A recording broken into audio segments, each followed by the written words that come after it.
Jim Brown, one of the sports world's most notable civil rights activists, took aim Wednesday at another legend of movement, Congressman John Lewis. Lewis said in an interview last week that he did not view Trump as, quote, a legitimate president because Russia helped destroy the candidacy of Hillary Clinton. Lewis is among more than 50 lawmakers boycotting President-elect Donald Trump's inauguration on Friday. Despite voting for Hillary Clinton, Jim Brown vehemently disagrees.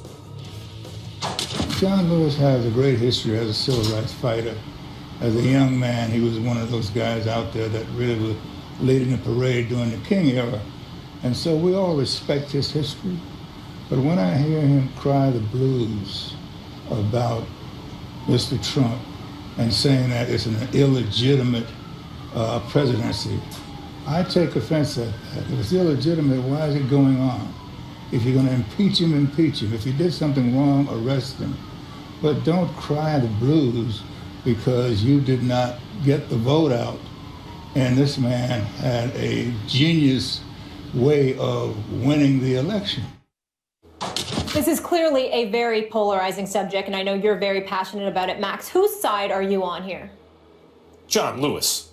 And let me just say that Jim Brown's political activism deserves respect. I respect it, and I hope others do as well. Not to mention his career, which was amazing, of course. So, and I think that Jim Brown was speaking respectfully of Representative Lewis. But here's something that is a statement of fact. This is unequivocal, and it's not up to anyone's interpretation. The entire American intelligence community, who is charged with protecting American interests, by the way, in a nonpartisan way, right? I mean, the entire intelligence community is unanimous. There is no dissent. A foreign power meddled in the election. The foreign power is Russia. That's what happened. There's no dispute, except at times from the president-elect.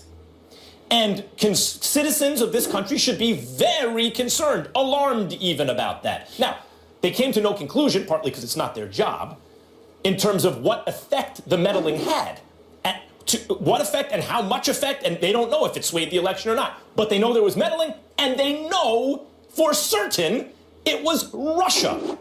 President-elect at times has disputed that.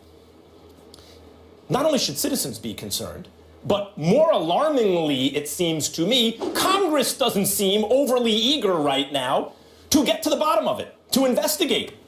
Not everybody in Congress, some responsible members of Congress, Representative Lewis, for example, are doing their duty. They are answering the call here.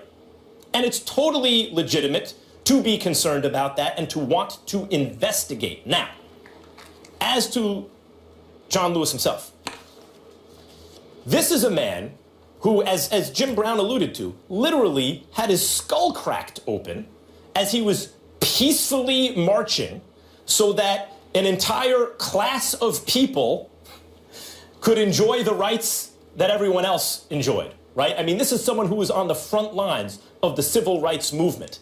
And I wouldn't say that this is, if you want to pick an argument with him, go ahead. I'm certainly not going to. But I wouldn't say that he's crying over losing. He is also a representative in our government who has legitimate questions as a reaction to the unanimous opinion of our intelligence community. That's not crying over losing an election. That's doing your job, not to mention your civic responsibility as any citizen of the United States. So though Jim Brown, who, as I said, deserves respect for his political activism, I think showed respect here, I would think that you'd want to tread carefully around Representative Lewis. I would beg y'all indulgence on this subject because it's a highly sensitive subject. I'm not disagreeing with anything that you said, but it's important that I speak on this issue as an African-American, as the African-American on this show, speaking about two African-Americans who are iconic figures in my community who both deserve to be revered and respected for their own sacrifices, their own challenges, and their own due diligences that they've put forth throughout decades. I honor both men. I speak ill of neither one of them. but I do want to explain in this particular instance why I'm going to side with Jim Brown on this.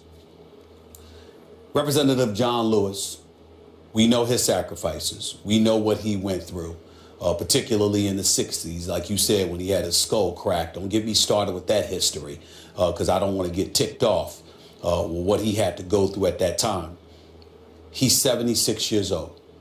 Jim Brown is 80 years of age. They basically went through a lot of the same thing, and both of them put forth their fight. I don't agree with Jim Brown's verbiage of quote unquote crying the blues, because I think that John Lewis, Representative John Lewis, deserves respect to the point where we don't need to be uttering such words that come across remotely as dismissive of him. He does not deserve that. But I would respectfully, as a youngster who doesn't know as much as John Lewis, who hasn't sacrificed as much as John Lewis, who hasn't endured on behalf of our people what John Lewis has endured, I would ask him this question, rhetorically. Is this man not getting inaugurated tomorrow? The answer is yes. You sacrificed a lot and ultimately became a government official yourself. You may not like the process, but the process is the process. You, as a representative of our country, one of the individuals assigned to doing everything that you can to uphold, the hallmarks of our nation, what brings us together, what makes us the greatest country on the planet Earth. You got a duty to perform. And he's not saying he's not going to perform his duty. But by taking the stance that he's taking and indicating how difficult it will be for him, it becomes problematic, because then we have to question whether or not you're truly looking at the issues, because you're too focused on the man and how he campaigned himself. Where I'm going with this is this. We all got anybody in the black community that don't have a problem with how Donald Trump campaigned got to look at themselves.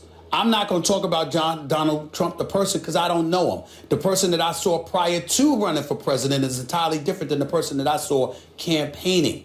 But he had a constituency out there, and it is what it is. Hillary Clinton got about 3 million more popular votes. But damn it, running for the presidency, the Electoral College vote determines it. He played the game better. He did what he needed to do. And when you say that Russia infiltrated the proceedings per se, and somehow I don't say the intelligence community unanimously says I'm not refuting it. What I'm saying is the president himself, President Barack Obama, was on the record weeks earlier talking about stop crying, Donald Trump, stop whining. You understand? There's nothing that's going on. Nobody's influencing the election. And it was at a time where everybody thought that Hillary was a lock because he had made so many mistakes. They thought it was done, lock, stock, and barrel. Wait. But there's a bit. Donald Trump at the time was accusing was suggesting the possibility of interference in the election from the other side. That was just someone making a claim. Right. Since then, information has come out that in fact there was someone meddling. It was a foreign power. It was the Russian government. And I got it. And the idea was to aid the other side. But you're talking like we're disagreeing on that, and we're not. What I'm saying is, unless you can tell me that they somehow messed with the machines and influenced, no one's come to that conclusion that it actually affected the outcome. So if that's not the case, here's what I'm looking at. Somehow, some way, Mitt Romney got 6% of the black vote. He got 8%. Somehow, some way, despite talking about building a wall, he got 29% of the Hispanic vote. I'm looking at things like that. And I'm saying to myself, also in an election where we had our president, Barack Obama, imploring people to go to the polls and vote, to sit up there and address the CBC and say it would have been a personal affront to him and his legacy if we didn't get out and vote. 2 million less black people went to the polls to vote for her. And Jim Brown brought that up. I'm like this. I'm just saying, at some point in time, if you're Representative Lewis, those facts have to count just as much as those other things. John Lewis here is not claiming that the president-elect didn't have talent as a candidate. That's not his claim. He is questioning the legitimacy of an election that was at least the attempt was made to undermine it by a hostile foreign government. The legitimacy who, by the way, of George W. Bush too. And the president-elect is the only one, it seems, who at times has denied it even as the information came out. So really, the way you can look at this is a member of Congress is saying, oh, wait a minute. Why isn't this body more interested, more eager to get to the bottom of this? And until that happens, the Representative Lewis, doesn't see it as legitimate. That, in fact, is a legitimate position to hold. But I'm not saying it's illegitimate. I'm saying as a representative, I'm not questioning the legitimacy of his position in any way. What I am saying is because of the position you hold and the leader of a community, that title that you have, and Hillary and others talking to us about a democratic society and the importance of peaceful transitions and what have you, because even in the face of all of that, we have to think about the nation and the level of divisiveness that ultimately it can create. They were talking about how everybody has to be sensitive to that, even in the face of such adversity. So now that we're here, I'm simply saying to Representative Lewis and others, a lot of us don't like the fact that Donald Trump is the president. One last thing but about to that. say that he's not legitimate What did I say? when he's about to become legitimate. I just mentioned why he has legitimate reasons to say he questions the legitimacy. I think that's pretty clear. I'm not saying that. I'm saying it's damaging to say it, even if you feel it. That's what I'm saying. I think that's actually could be healthy to say it if you want to galvanize the body in which he's a representative to go look at it more seriously. When the president-elect was elected, you and I talked about it on this show. Sure. And I even said, look, the election's now over. That was the candidate. Yes, you did. Now you hope that the office appeals to his better angels, and you have to start with a clean slate-ish and go forward and hope that these kind of things that have happened outside of American political norms and things that make everybody very uncomfortable or good people very uncomfortable would stop. The unusual kind of stuff that says, boy, this is not what we're used to would stop. And in fact, that has not occurred.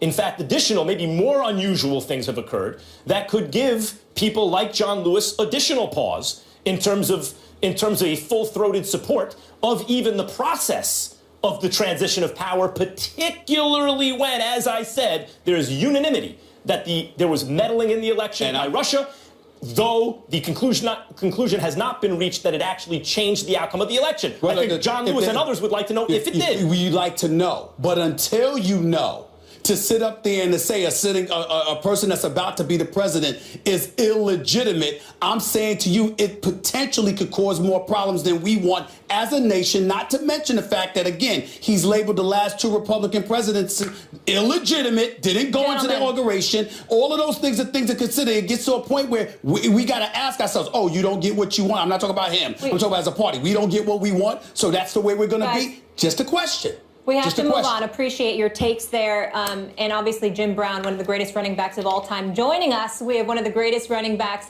in NFL history as well. That would be Adrian Peterson. There he is. He will tell us how much more he's got in the tank and if he will be back in Minnesota next season. A lot to discuss with him. Don't go anywhere. This is First Take. We're going all day.